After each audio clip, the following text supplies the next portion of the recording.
హరి ఓం. ప్రియపుత్రి పుత్రులారా, మరో స్పయింగ్ మర్మం మీకు థ్రిల్ని విభ్రాంతిని కలిగించేటటువంటి చెప్తానండి. నేను ముందటి వీడియోల్లో మీకు విజ్ఞాపన చేశాను. ఐఎస్ఐ అండ్ ఆర్ఎస్ఎస్ కలిసి ఆడిన డ్యూయల్ డ్రామా ఇది అని. పెహల్గాం మీద టెర్రరిస్టులు వచ్చి టూరిస్టుల్ని చంపి పోయి చెప్పుకో మీ మోడీకి అన్న డ్రమాటిక్ డైలాగ్, హీరోకి ఎలివేషన్ ఇచ్చే డైలాగ్ విలన్ చెప్తాడు, విలన్కి ఎలివేషన్ వచ్చేటట్టు హీరో పాత్ర ఉంటుంది. వెరసి ఒక వినోదాన్ని ఇస్తారు సినిమా. ఇక్కడైతే వినాశనాన్ని ఇస్తున్నది ఈ పొలిటికల్ సినిమా అని నేను మీకు ముందే చెప్పుకున్నాను. ఇలాంటి డ్యూయల్ డ్రామాలు కానీ కాకపోతే ఆర్ఎస్ఎస్ ఐఎస్ఐ ఒకటి అనుకుని మొదలు పెడితే నేను ముందే చెప్పాను మీకు, 8వ తారీఖే చెప్పాను, ఈ నెల 8 ఆ ముందు రాత్రి ఆపరేషన్ సింధూరం జరిగినప్పుడు. అప్పటి వరకు నేను పెహల్గాం ఇష్యూ మీద ఏం మాట్లాడలే, ఎందుకంటే పరిశీలనలో ఉంచుకొని ఊరుకున్నాను. ఆ రోజు చెప్పాను 8వ తారీఖు. మీరు కావాలంటే ఈ రీసెంట్ నా వీడియోలు చెక్ చేసుకున్నా కూడా మీకు కనిపిస్తుంది.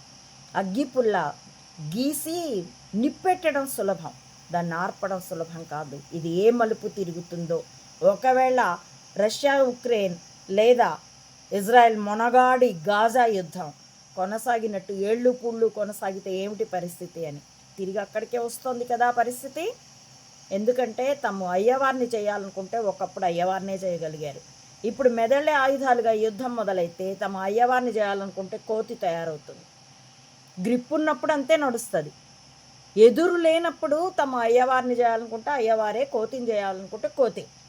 కాబట్టి నందిని పంది అనగలరు, పందిని నంది అనగలరు. కానీ ఈ యుద్ధం మొదలయ్యాక ఆ పరిస్థితి ఏం లేదు. డ్రామోజీ చచ్చాడు, ఇప్పుడున్న ఇంజనీర్లకి ఇంకేమీ లేదు. కాబట్టి ఇంకా బాగా ఎక్స్పోజ్ అవుతున్నాయి. ఒక ఎక్స్పీరియన్స్డ్ పర్సన్ చచ్చిన తర్వాత అన్ఎక్స్పీరియన్స్డ్, ఇన్ఎక్స్పీరియన్స్డ్ ఇలాగే ఉంటుంది కదా. కాబట్టి ఈ డ్యూయల్ డ్రామాల్లో మరో డ్రామా చెప్తాను. ఎందుకంటే అసలు ఈ నకిలీ కణిక గూఢచర్య వలయానికి వచ్చిందే 10 స్ట్రాటజీలు. అందులో మెయిన్ అయితే ఆడది ఆకలి లేదా కాంత కనకం, లేదా ఇంకో రకంగా చెప్పాలంటే ఆహాన్ని రెచ్చగొట్టడం లేదా చిచ్చి కొట్టడం, అలాంటి వాటి కాబట్టే వీళ్ళకి పెద్ద ఎక్కువ స్ట్రాటజీలు తెలియవన్నది. ఇలాంటి డ్యూయల్ డ్రామాల్లో ఇంకో స్ట్రాటజీ చెప్పనా, భాజపాకి అసలు ఊపిరిచ్చినటువంటి స్ట్రాటజీ. విపి సింగ్ ఇతగాడు పిఎం అవ్వగానే మళ్ళీ అలాంటి అవకాశం వస్తుందో లేదో, మునుపటి మొరార్జీ దేశాయ్ లాగా 1.5-2 ఏళ్లలోనో కుప్పగూలుతుందేమో, మళ్ళీ కాంగ్రెసే మళ్ళీ ఇందిరే వస్తుందేమో అని భయం. ఇప్పుడైతే ఇందిర లేదు, ఇటలీది వచ్చిన భంగము ఏమీ లేదు. కానీ ఇప్పుడు యుద్ధం మొదలైంది. అన్నిటికీ ప్రతి దానిలో వచ్చేది డిసడ్వాంటేజే వాళ్ళకి.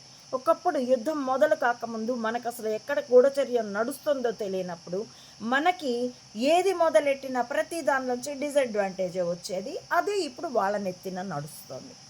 కాబట్టి ఈ విపి సింగ్ని, వీడు మాజీ సంస్థానాధీశుడండి.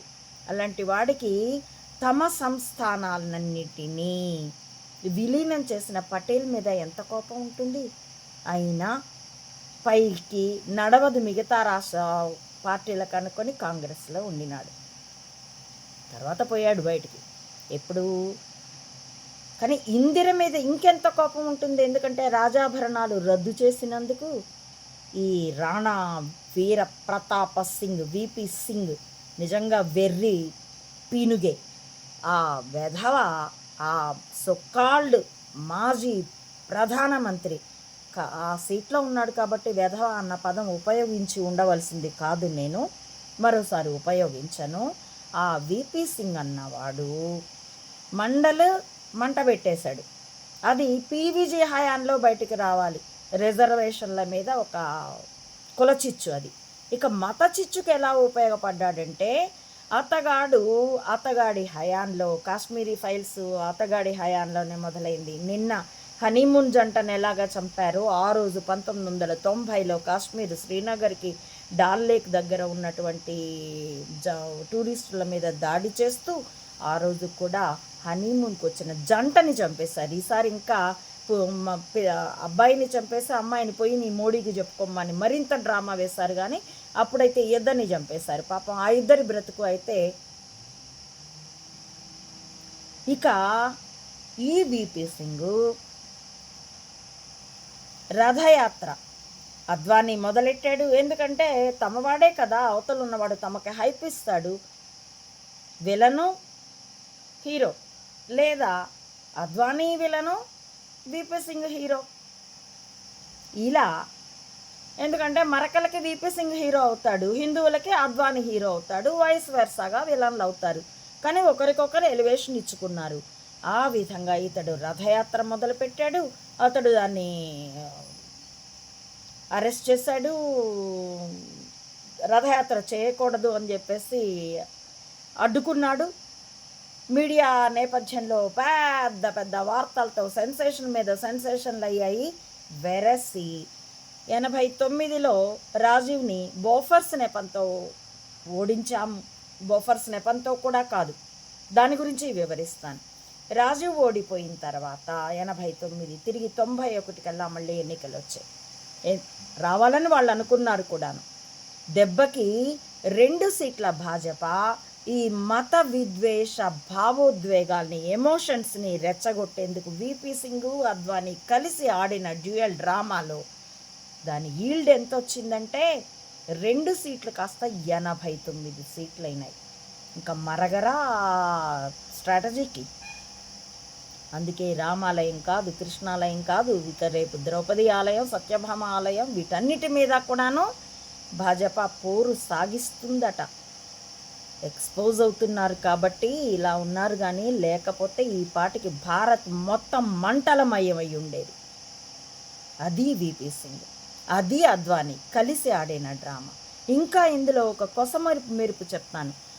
బోఫర్స్ బురదలో సోనియా మొగుడు రాజీవ్ని ఎంత దించినా, దాది గగ్గోలైనా, మిస్టర్ క్లీన్ కాస్త మిస్టర్ మరక, మిస్టర్ ఏదో పేరు ఉండిందిలేండి అప్పుడు, నాకు ఇప్పుడు గుర్తు రావడం లేదు, మిస్టర్ అవినీతి ఆయన రాజీవ్ ఎన్నికల్లోకి మళ్ళీ 91లో వస్తే గెలుస్తాడేమో, బోఫర్స్ బురద చాలదేమో అని వీళ్ళు అసలు 89లో బురద ఎంత వేసినా గెలుస్తాడేమో, విపి సింగ్ని లేమేమో అన్న భయానికి 10,000 కంటే 10,000 అంతకు తక్కువ ఉన్నటువంటి రైతు రుణాలన్నింటినీ దేశవ్యాప్తంగా రద్దు చేస్తాను, మాఫీ చేస్తాను నన్ను గెలిపిస్తే అంటే గెలిపించారు జనం. ఎందుకంటే అప్పుడు ఇప్పట్లాగా ట్యాంపర్లు లేవు. అలాగే ఇప్పుడు ఇంతగా అవగాహన కలిగినట్టు కొంతమంది ఆశపడి వేశారేమో సూపర్ 6కి, చంబాకి, కూటమికి ఓట్లు. కానీ మ్యాక్సిమం వేయలేదు, అంత మెజారిటీ వచ్చేటంతగా కూడా వేయలేదు. అది స్పష్టంగా ట్యాంపర్ గెలిపాయి. ఎందుకంటే ముక్కు మొహం కూడా తెలియని వాడిని, అసలు ఒక్కసారి వచ్చి ఓటు కూడా అడగని వాడిని ఎలా గెలిపిస్తారు? గెలిపించలేదని ఇప్పుడు పబ్లిక్ చెప్తున్నారు కూడా కదా. ఆ రోజు ట్యాంపర్ చేసే ఈవీఎంలు లేవు కదా. కాబట్టి కూడా పెద్ద వాగ్దానం, లోన్లు రద్దు చేస్తాను. ఇదే తర్వాత అమెరికా చేసి, యుద్ధం మొదలయ్యాక అమెరికా చేసి, మెదళ్ళే ఆయుధాలుగా యుద్ధం మొదలయ్యాక సబ్ప్రైమ్ ఉచిత ఇల్లు ప్రామిస్ చేసి అమెరికా కూడా డాలర్ పడే స్థితికి వచ్చింది.